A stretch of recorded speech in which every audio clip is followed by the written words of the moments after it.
Welcome everybody, and thank you for joining us today for this webinar.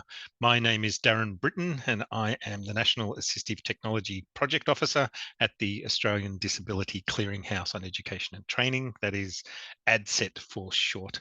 I'm a white man in my mid-50s, should I say, and wearing blue rim glasses, have a white beard, and I'm wearing a red and blue shirt today. This webinar is being live captioned, and to activate those captions you can click on the CC button, which is in the Zoom toolbar located at either the top or the bottom of your screen. We also have captions available via a browser if you'd wish to use those, which will be added into the Zoom chat box to link to those. ADCET is hosted on Lutruwita, which is Tasmanian Aboriginal land, and in the spirit of reconciliation, ADCET respectfully acknowledges the Lutruwita nations and also recognises the Aboriginal history and culture of the land. And I pay my respect to elders past and present, and to the many Aboriginal people that did not make elder status. I'd also like to acknowledge all other countries and lands from participants in this webinar, and also acknowledge their elders and ancestors and their legacy to us, and also to any Aboriginal and Torres Strait Islander people that are joining us today. Okay, to the fun stuff. Today's webinar, Inclusive Assessment Design from Access to Participation, which is presented by Dr. Juuso Nieminen, who will argue that, as important as it is to ensure access to assessment, it's also crucial to pay attention to how assessment regulates students' social participation as fully accepted members of higher education. But before we begin, just a few brief housekeeping details. As mentioned, this webinar is being live captioned by Helen from Bradley Reporting, and will also be recorded. And the recording will be made available on the ADCET website in the coming days. All participants of the meeting will receive information about that. If you have any technical difficulties, you can email admin@adcet.edu.au. This presentation will run for about 45 minutes or so, and then we'll have time at the end for some questions. Throughout the presentation, please feel free to use the chat box with us and each other, but please remember to choose everybody when you post something so that everybody can read what you have to say. Juuso is happy to answer all of your questions at the end, if hopefully we've got time to get through them all. And if you have any questions that you would like asked, please use the Q&A box rather than the chat box so that we can keep those in one place. With that being said, looking forward to it, and I'll hand over to you, Juuso. Thank you so much for a lovely introduction, Darren. Indeed, to the fun stuff of inclusive assessment. Good afternoon, everyone. Greetings from Melbourne. In this seminar, I would like to present a few ideas based on the work by myself and my wonderful, lovely colleagues, Annabelle Marinia and Gilda Biagiotti from the University of Seville. Now, just before I begin, let me just note that if you happen to have any further thoughts, comments, ideas, do not hesitate to reach me out. You can see my contact details on the slide. Wonderful. Let's jump in. You should see my slide changing at this point. Let me just start by acknowledging the land from where I'm joining this seminar today. I would like to acknowledge the traditional custodians of the unceded land, skies, and waterways on which our Deakin students, staff, and communities come together. I would like to pay my deep respect to the ancestors and elders of the Wurundjeri country where I am located today, and I urge you to write to the chat where you are joining the seminar today.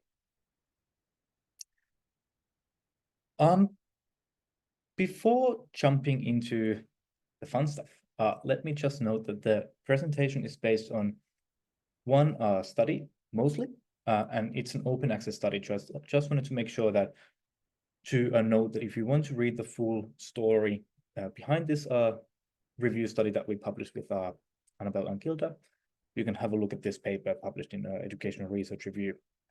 There should be a link in the chat. There is another study that looks more towards the solutions to the issues of inclusive assessment rather than just analyzing their current shortcomings of assessment. You can also see that one on the slide. It's also an open access article, meaning that everyone has access to the paper through a link. That again should be in the chat. So these are just for those who are interested in reading a bit more about these topics, these two studies also include various references to earlier work on inclusive assessment. So they also include quite a bit of inspiring materials about the topic. All right, without further ado, let me just provide a bit of context to my work on inclusive assessment. I do think, as we discuss assessment and inclusive assessment in the context of higher education, we just need to have an understanding of the context where assessment takes place in.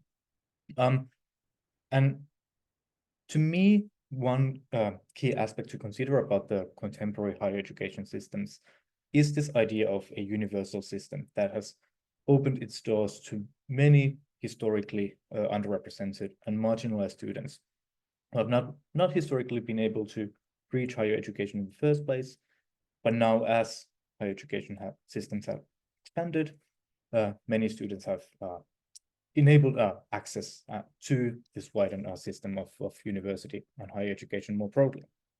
So this is the context where assessment takes place. The issue from an analytical point of view is to think about how to talk and think about inclusion in this space that has historically been, well, not that inclusive in the first place, and is now in this shifting state in many societies around the world. And in this presentation, I will indeed come to think about how could we grasp the idea of inclusion in the particular context of higher education, but also in the particular context of assessment. And as you will know, it is not always easy to come up with simple definitions for these ideas. In this work, I focus, and in this presentation, I focus solely on assessment. By this, I mean all sorts of judgments that we make of student learning, skills, abilities in higher education. Assessment might happen through, say, tests and examinations, but it could also occur in many other ways, perhaps group projects, portfolios, self and peer assessment. There's quite a large spectrum of different sorts of ways for us teachers to know what students have learned and whether they have met some predetermined outcomes for what they are supposed to learn. Focusing on assessment as we talk about inclusive spaces in higher education is at the same time necessary, but also a rather limited and narrow perspective. So I'm not even thinking about teaching and learning and how those could be made inclusive on a broader scale. I'm really focusing on assessment today. And I just felt like it would be a proper way to start the presentation by justifying this choice. Now, focusing on assessment, as I said, it's necessary because assessment determines what success and abilities look like in higher education. Often, assessment provides students with a way of narrating their success. I got a B+, I got 78 scores out of 100. And in doing so, assessment also constructs our very idea of what we mean by failure and the opposite of abilities. Sometimes we refer to these ideas as disabilities. Here on the slide, you can see that I have put the letters DINS in cursive to demonstrate how this prefix of dis is attached to abilities. And in doing so, the idea of abilities is almost negated. And again, I would argue that assessment plays a key role in how we understand what failure looks like or disability looks like in higher education. So in this way, assessment has a very important discursive role in shaping what we think and talk about when we think about success. I would also note that assessment is commonly cited to drive student learning. Now, whatever you think about this mantra, it is true that how we design and implement assessment is often quite heavily correlated with how students study and what they learn. Assessment also defines student futures. For example, the grades and marks that we assign to students might hold importance to not just the students' current lives, but to their prospects in the future. So I would just like to note that we are talking about something quite important here. And as we talk about how to make higher education more inclusive for historically marginalized and underrepresented students, we do need to focus on how to make assessment inclusive as well. However, and this is a bit of a big however, we do know based on a lot of international research that assessment is often the one part of higher education that sets major barriers for many diverse students and for students with disabilities in particular.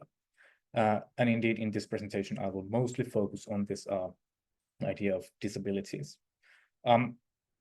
Before jumping into further details of how exactly assessment does this, let me just note a few words about the terminology here. So in this presentation, I will use this terminology of students with disabilities. Ultimately, I will present you the results of a review study. This review study included studies from all around the world, and of course, in different parts of the world, in different institutional settings, and by different students. Different terminologies are used. So I just wanted to acknowledge that in this work that I will come to present in a moment, many forms of understandings of disabilities and terminologies related to disabilities and diversity, neurodiversity, were used.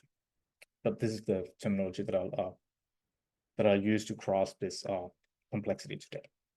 So we know that assessment sets many inaccessible barriers for students. Perhaps the most common example of this relates to examinations. We have an institutional setting in higher education globally for assigning support mechanisms for students when it comes to examinations. We assign additional time, personal testing rooms, and other sorts of adjustments to make sure that examinations are made more accessible for diverse students. We have research from various decades noting that this is indeed the case. Assessment seems to be so inaccessible that we need these institutional support mechanisms to make sure that assessment, at least for some students, could be made more accessible. I will unpack these thoughts more in a moment in more detail. I would just note here that the common approach to thinking about inclusion assessment relates to what we often call reasonable adjustments. The idea that we should categorize student population in terms of certain characteristics and provide individualized support for some of these students, such as indeed students with disabilities. In many higher education contexts, this refer to students with medical document or certificate or diagnosis that would enable them to access support. Of course, these sorts of ideas are often grounded in legislation. The tricky thing is, and again, I will unpack this in greater detail in a moment, inclusive assessment or accessible forms of assessment are often not provided in legislation in a similar kind of a way. So assessment does seem to provide an accessibility barrier for many students. This is just my starting point. And against this background, it is not surprising that many people working with assessment design, scholars, practitioners, educators, have for quite some time now asked, how could we make assessment more inclusive for a diverse body of students, particularly in higher education contexts that are becoming, by definition, more wider and more diverse? Now, there are at least two general viewpoints to how to answer this question. First of all, and this is, I would say, the more traditional way of thinking about inclusive assessment, we might think about how to assess the students in the margin, as very aptly put by Russell and Kavanagh, who published a book on this topic in 2011, mostly focusing on the school context, but still very, very much relevant here. So this approach stems from the world of measurement, meaning that we think about which students might require additional support in assessment, identify those students, often in rather medicalized ways, such as by only considering students or mostly considering students with some sort of a medical diagnosis. Of course, this differs a lot in different parts of the world. And then providing individualized supports for these particular students. Now, this is a crucially important way of ensuring that inclusion happens in higher education contexts and beyond. But there is another way of thinking about this dilemma. Rather than thinking about who are these students in the margin, we could also have a look at how assessment in itself pushes certain students into the margins. So rather than seeing assessment as something neutral, something that happens a bit differently for different students, for those in the margin and those not in the margin, we start thinking about assessment as a social practice or mechanism that is not separate from these processes of marginalization, but very much takes part in them itself. To provide one example of this emerging body of literature, I'd like to introduce this paper you can see on the slide by Paul and Campbell, aptly titled "Praying the person marking your work isn't racist," that addresses racism in the context of assessment in higher education, having a look at how assessment situations might in fact push certain students in the margins, in this case via the mechanisms of racism. Now, these two viewpoints are quite different to each other, and my argument today is that we do need to be aware of both of these approaches as we talk about inclusive assessment. How to do this in practice? Let me provide some thoughts on that. So here, I would like to introduce one particular way of thinking about inclusion in the context of assessment. This thinking draws on the work of Annette Bakker, who has mostly written about inclusive assessment in the context of schools and in the context of national testing. However, because these thoughts by Bakker are situated in assessment, there are many ideas there that can be applied to assessment in higher education. In this slide, you can see a graph that, as many graphs in educational research, is overly complex. My apologies for that. My next task is to explain what exactly can you see in the slide. So here you can see two spheres. One of them inside is a smaller one inside of a bigger sphere. The smaller sphere includes the words access to assessment. And this is something that in the graph is connected to a medical model of disability. This sphere is surrounded by a bigger sphere in the slide called participation through assessment, which here is connected to the idea of social model of disability. Now, each of these spheres is crossed with a line that divides them into inclusion and exclusion. Next up, I will explain what we mean with Annabelle and Gilda, the other authors of this paper, what we mean with these ideas of access and participation, followed by multiple examples from the review paper that we wrote. So if this sounds a bit abstract at this point, bear with me. So this model by Bakker first talks about access to assessment. This idea is grounded in an idea that I think many of you are quite familiar with, this idea of medical model of disability, that sees assessment adjustments as rather medical and clinical, and in doing so, neutral ways of providing support in assessment. There's a very nice representative example by Owen and colleagues from 2005, a study in which they note, writing about assessment-specific adjustments or accommodations. They write that accommodation should be viewed as simply the tools for accessing or demonstrating knowledge, no different than reading glasses. This idea is grounded in the idea that we do not redesign assessment in itself, but we provide support mechanisms that themselves provide access to assessment. And in the slide, you can see the word "to" in cursive to really emphasize this point. Now, on the other side of the slide, you can see a screenshot from a website by a relatively random university, in this case, University of Toronto, from a website where they introduce their testing services for students who might benefit from test accommodations or adjustments. Now, I'm not going to go through all of the details of the screenshot, and you shouldn't either. The point here is to demonstrate that many universities are providing quite a large number of exam-specific or assessment-specific adjustments. In this case, the University of Toronto, and I think this, if I remember correctly, this was from 2023. They demonstrated that in the previous academic year, 2021 to 2022, they provided almost 26,000 accommodated quizzes, tests, exams, and online assessments. So it's quite a large number. This idea is really at the core of this way of thinking about inclusion in assessment as access to assessment. This is very much the international default model in higher education. And I think many of you are quite familiar with this idea. Now, the other part of this model of thinking about inclusive assessment relates to paying attention to how assessment regulates students' societal participation through assessment.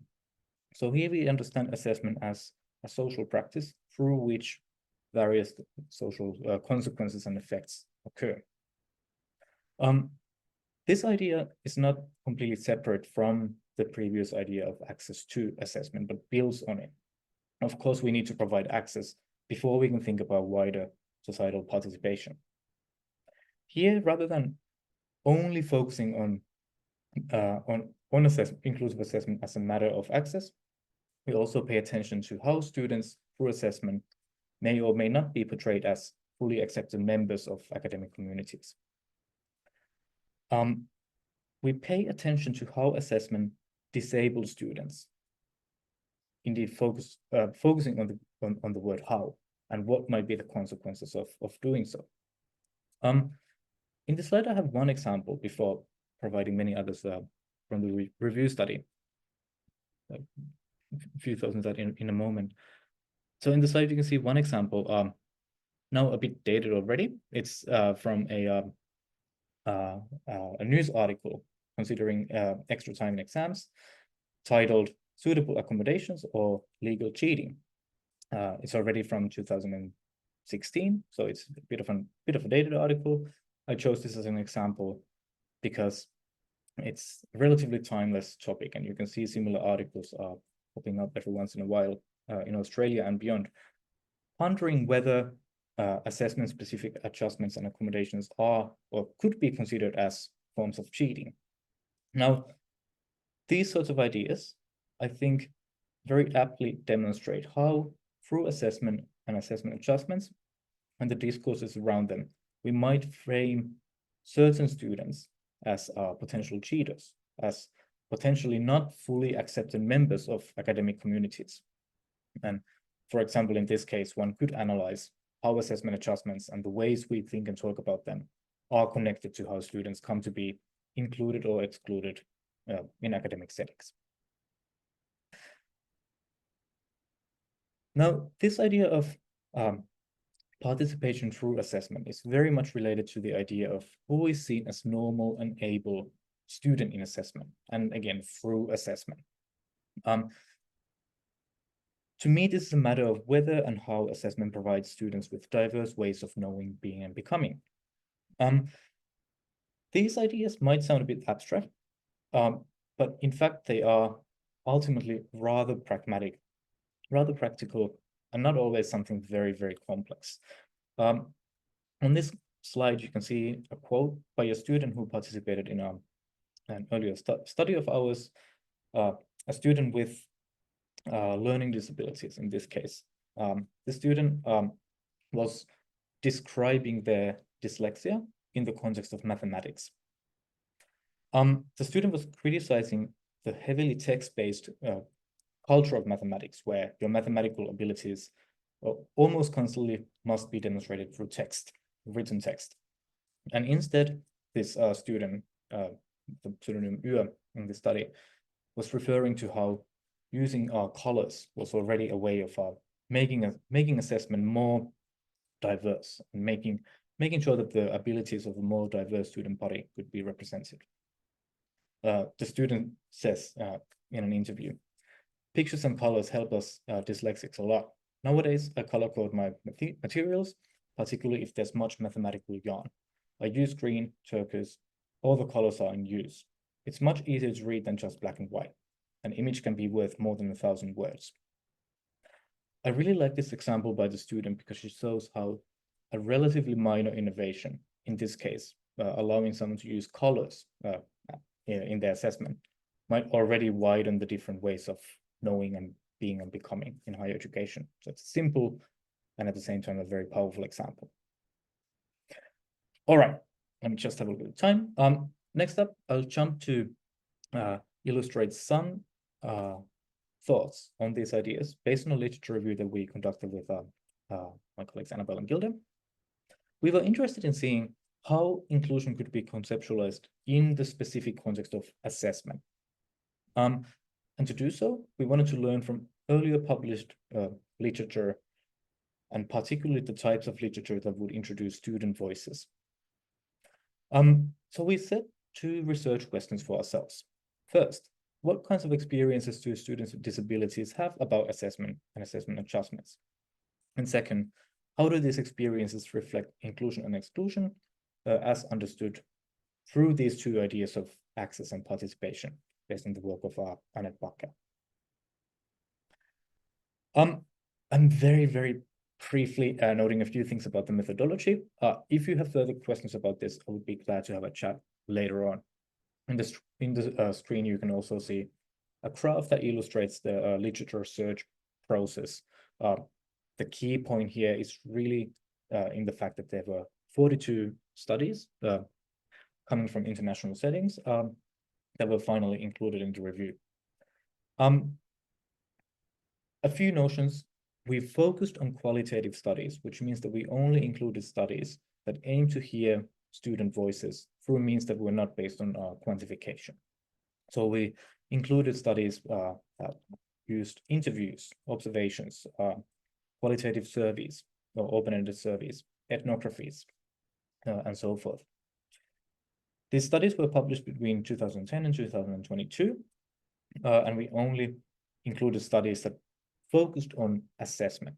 So in this case, we excluded studies that talked about inclusive teaching and learning methods more broadly, and we focused on all sorts of assessment practices. In these 42 studies that we analyzed, there were 868 students, and in this case, these were students with disabilities.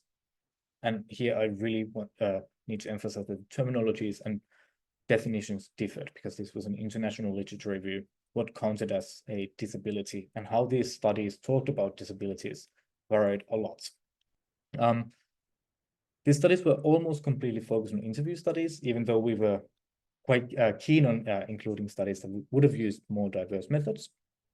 That's something to note. And finally, I want to note that this was an emotionally draining process. You might think that the process of conducting a literature review is relatively dull. You focus on documents rather than, for example, conducting interviews with real people yourself. We came to know that many of these studies had findings that were so depressing that actually the process of screening for these studies and analyzing these studies was actually quite cumbersome emotionally for many of us. And in a moment, you'll see why. All right. Next up, I would like to illustrate some representative examples from this data set. And in doing so, I would like to further illustrate these ideas of access and participation in assessment. So in each of these slides, you can see a brief explanation of how these studies were thinking and talking about access and participation, as well as a quote by one student participant from one representative study. Let me start by illustrating the idea of access to assessment by focusing on students' experience of inclusion. 22 studies out of the 42 studies reported experiences of inclusion by students when it comes to providing access. These studies mostly focused on student experiences of examinations and tests, quizzes, again, the terminology varied a bit, and the adjustments related to these practices. So, for example, additional time in tests, or the experience of having a personal testing room in an environment that allowed you to carefully focus on your test. So 22 studies noted the students themselves saw these situations as providing access, and in doing so, providing inclusion. For example, there was one student in the study by Slaughter and colleagues who noted some students went as far as saying that extended time had made a profound difference in their academic career. And one student noted, I think it's definitely one of the things in my college career that's helped me the most. So perhaps a bit unsurprisingly, many students reported that these adjustments had helped them and provided them access, as they often aim to do. Unfortunately, we also noted that 40 out of these 42 studies, so almost every single one of them, reported experience of exclusion when it comes to access. Now, this referred to the fact that students were not always provided the accommodations or adjustment that they had accessed, sometimes legally, but also to the fact that assessment set accessibility barriers itself. One of the studies by Lewis and Lin noted that closed book examinations are the most significant structural barrier for students with disabilities. And there was one student participant called Anna in a study by Korea and colleagues who noted, I wish I could have more breaks during an exam and not have to sit still for 3 hours in front of the computer. So almost all of the studies reported these sorts of experiences of exclusion by focusing on how students reported experience of inaccessibility of assessment.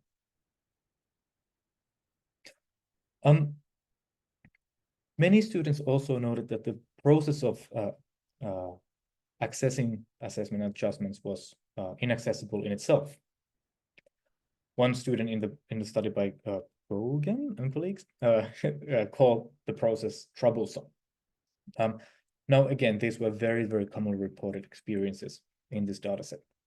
One student in the study by Gwyneth and Matthew from 2019 reportedly said, I had to wait for 2 months to make a provision of scribe services available in my rollbook. I made 3 trips to the main campus of the university to get this done. I was alone and there was no help. So, although roughly half of the studies noted these experiences of inclusion as understood through the idea of access, almost all of them noted these sorts of experience of exclusion. Now, so far, I would say that the findings have been more or less traditional. These sorts of ideas have been largely represented in earlier literature, as indeed demonstrated by our own review. But we next focused on having a look at how these studies, what we could learn based on these studies about wider societal participation through assessment. Again, having a look at student experiences of both inclusion and exclusion. Now, there were less studies that focused on these ideas, but what we learned from this smaller number of studies was just as significant. Let me start by focusing on the experiences of inclusion as understood through the idea of participation through assessment. There were some studies that noted that assessment and assessment adjustments could provide students with counter spaces. So even though higher education in itself remains rather inaccessible, perhaps even discriminatory, it is assessment and assessment adjustments that could locally provide students with feelings of inclusion, and indeed, real inclusion. This might sound a bit abstract. There was one particularly good study, as an example, by Joanna Tai and colleagues. In this study, one of the students noted that this physical place where different students with disabilities gathered to do their adjusted exam provided a kind of a counter space where the norms of higher education, the norms about what counts as ability, what counts as disability, could be disrupted. So one student reported in the study, when I had to go to the physical place, I would see other people also getting extra time and stuff to go have breaks. It was really nice to feel normal, I guess, in that sense. I hadn't really felt excluded. So the whole idea of normality was redefined in this, what we call a counter space. Another example of how assessment could provide experience of inclusion through this participation definition related to something that we call authentic assessment. Typically, authentic assessment refers to assessment that aims to develop student skills that they will need in their future lives, perhaps in their future workplace. Sometimes it refers to those sorts of assessment practices that replicate workplace ideas. In our case, a small subset of the studies focused on authentic assessment as something that provided inclusion for the longer term, beyond particular courses or units in university. There was one study, actually by myself and my colleague Henri Pesonen, in which we had a look at self-assessment as a form of authentic assessment. And there was one student in the study who reported that, who was studying mathematics, and reported in the study that through self-assessment, you become more aware of the training in mathematics, because just like in any sport, you constantly need to track your own performance. In this case, the student felt that by taking part in self-assessment, they could be better included in the mathematics setting because they learned something from that assessment that could help them in their future studies and career. And let us proceed to the final category of experience of exclusion through this idea of participation through assessment.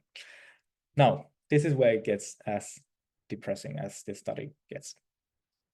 24 out of these 42 studies reported such experiences of exclusion on a deeper level. So these studies reached beyond the idea of inaccessibility in some local situated assessment practices, and instead noted how through assessment, some students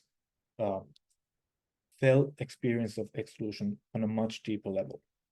These studies often reported experience of outright discrimination, such as bullying by teachers and fellow students, or denial of assessment adjustments that were already officially granted by the university and that were often legally mandated.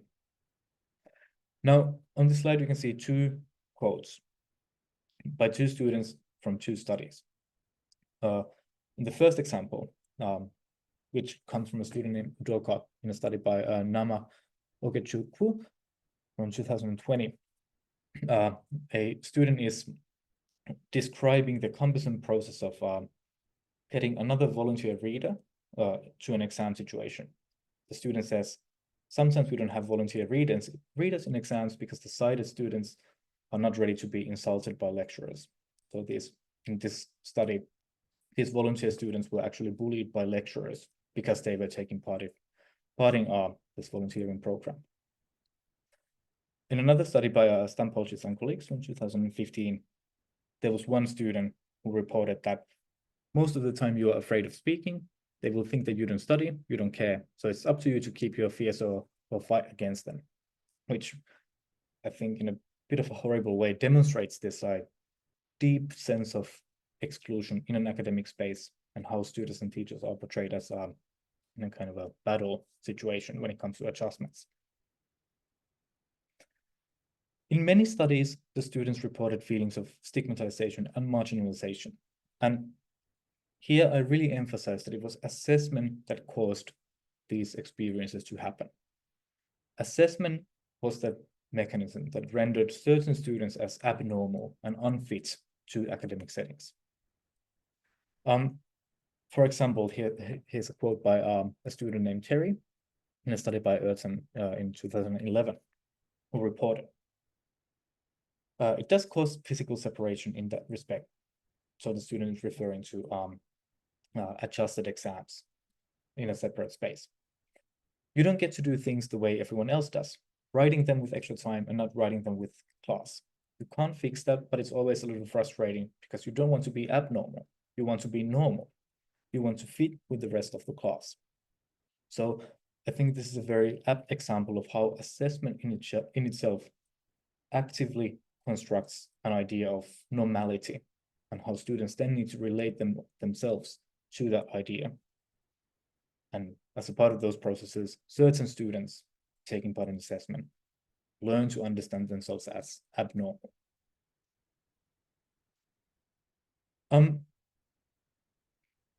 Finally, and I think this is my last example before wrapping up, some students noted that inauthentic assessment did not only present barriers for access, but barriers for participating in society.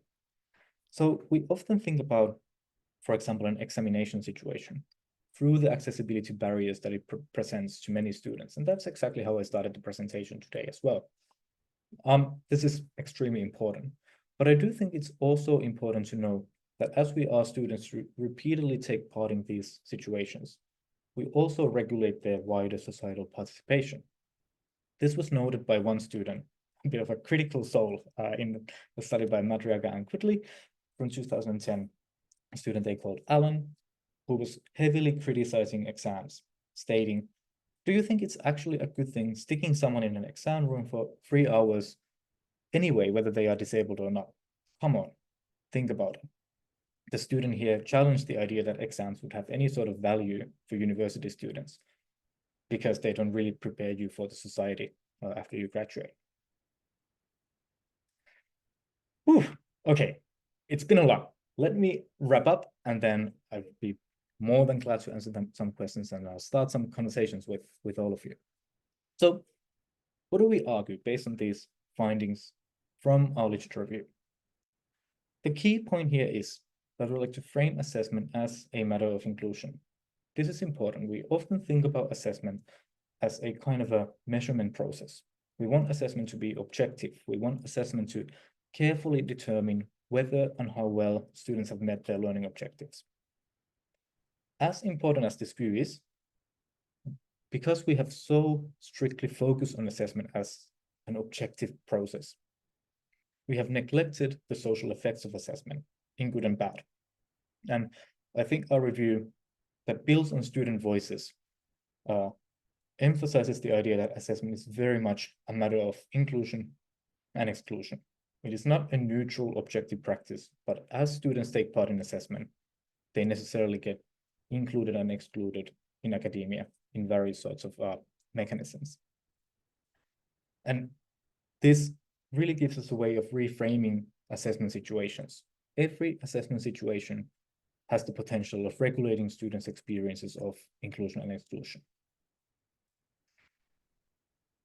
And as we talk about inclusion assessment, the study has really tried to emphasize the idea of thinking about both access and participation.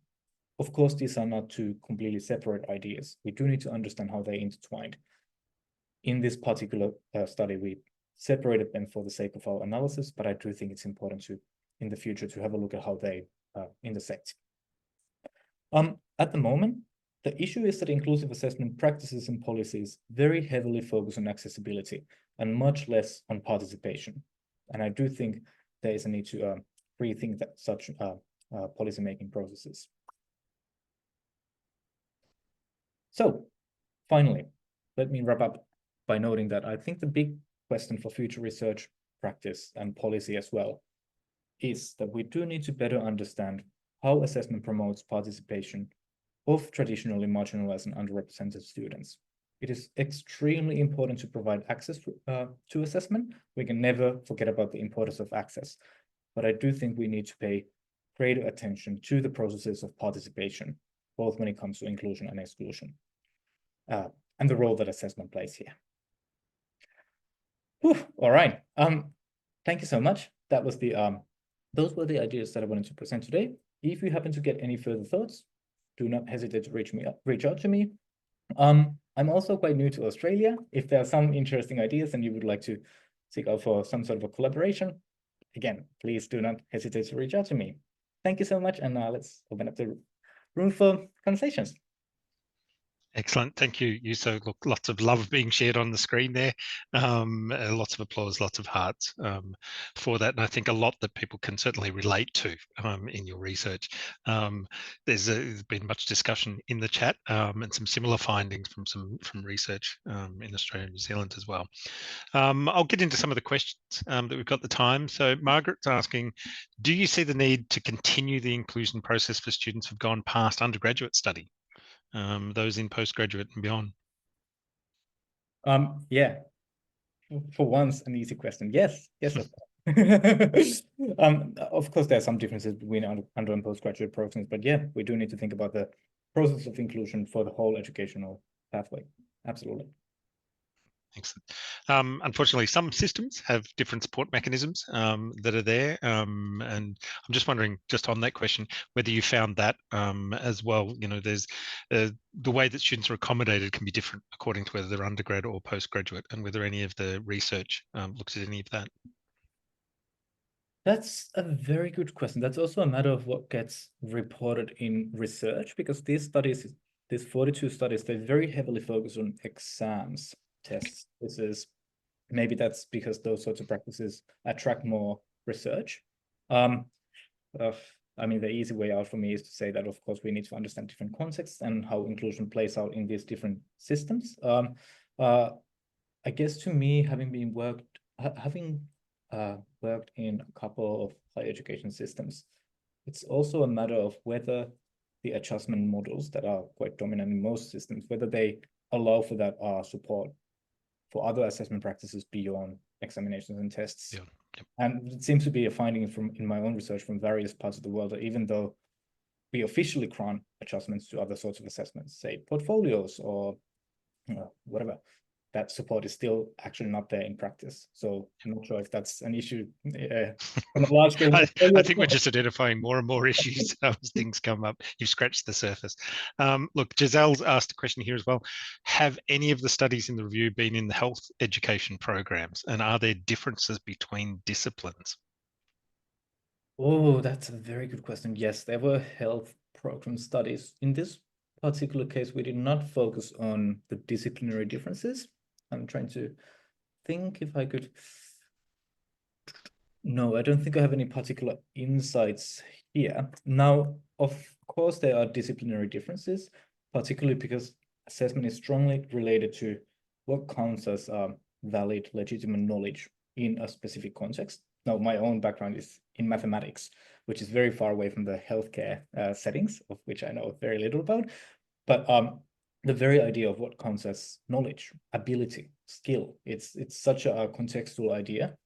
For example, if we think about the very typical and bit outdated way of thinking about pure and applied sciences, assessment operates quite differently, and how inclusion operates in such contexts. For example, in my own case of mathematics, where there's very little room to acknowledge students' own diversity or experiences, as perhaps in social sciences, how inclusion plays out in all these disciplinary processes is, I think, an extremely important next step for research and inclusive assessment.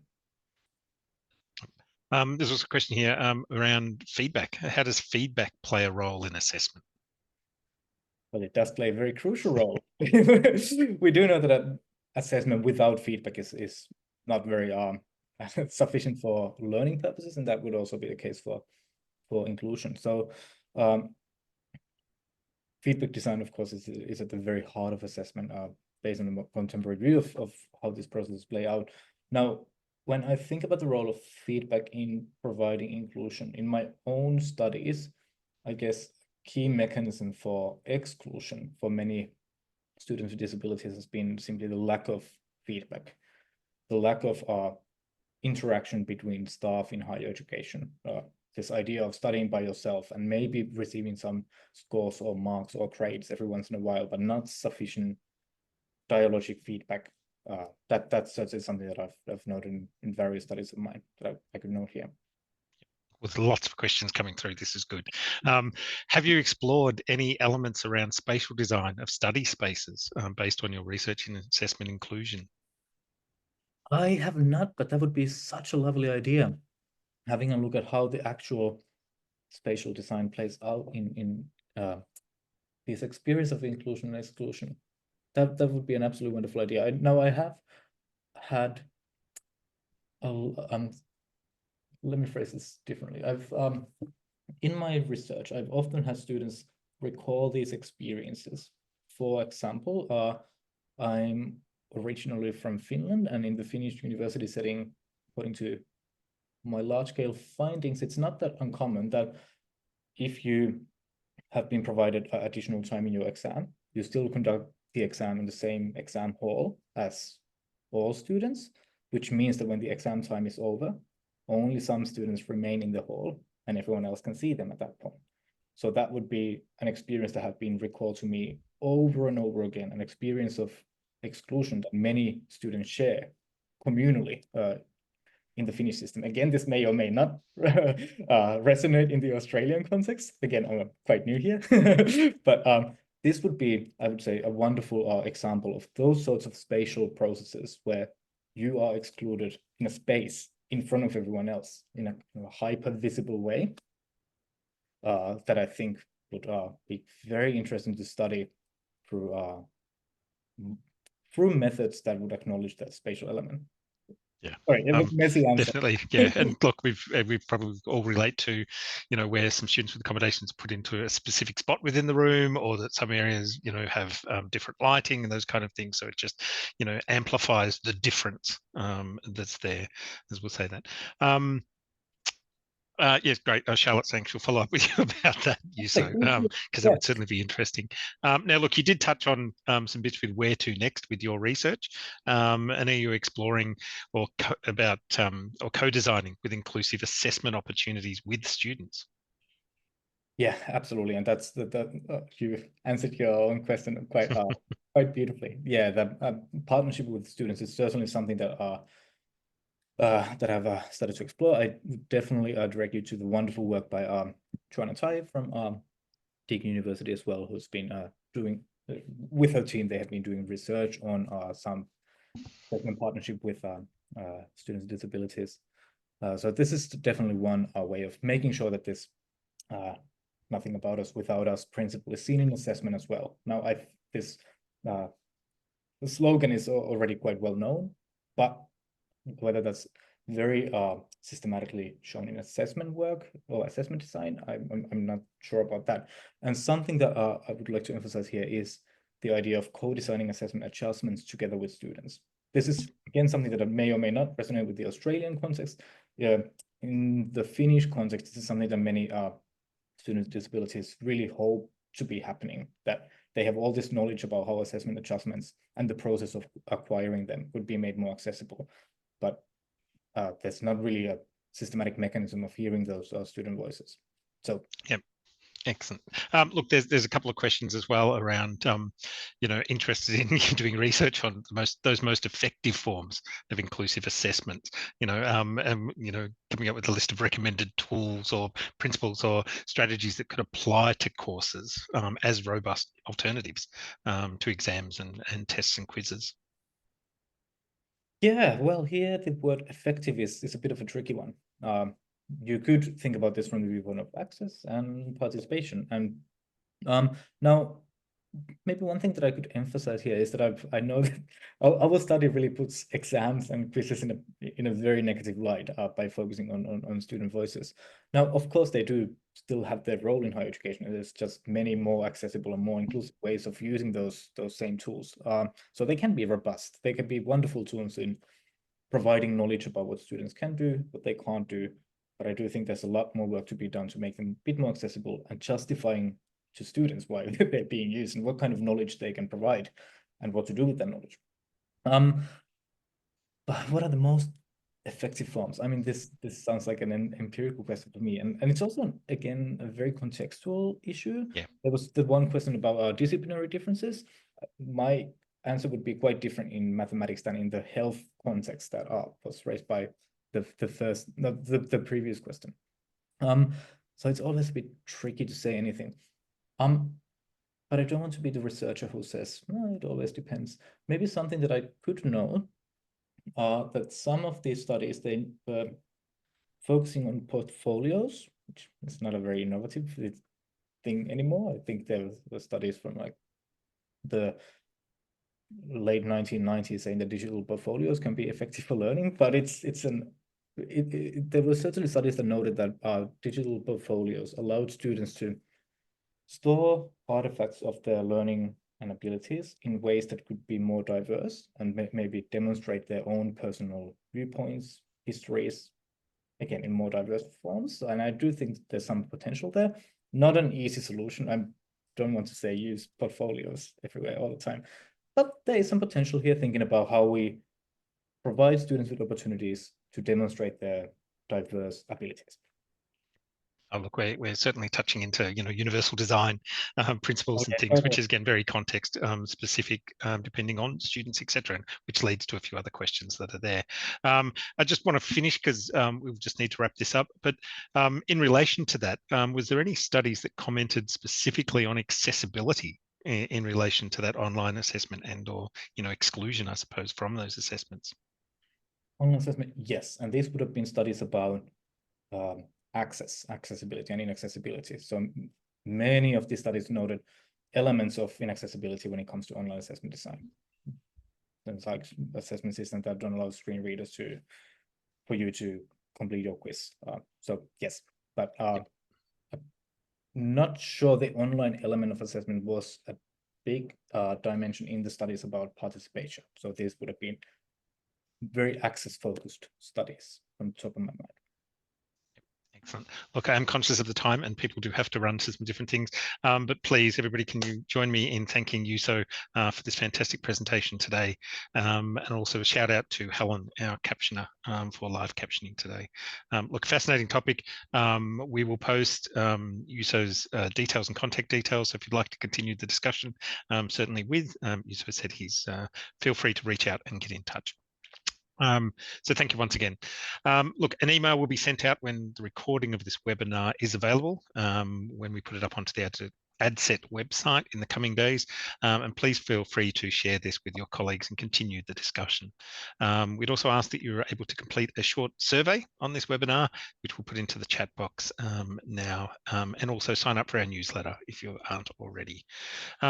If also, please save the date. We have an upcoming webinar which fits in perfectly with this stream of things: ADHD and artificial intelligence, strategic tools and academic practices for students with ADHD. Also, registration is currently open for our Universal Design for Learning Symposium, which is coming up in June. And further details for that will be available in the chat box as well. So my name's Darren Britton. Just on behalf of ADCET, I'd like to thank you again, Juuso, and everybody for joining us today. Enjoy the rest of your day. Thank you.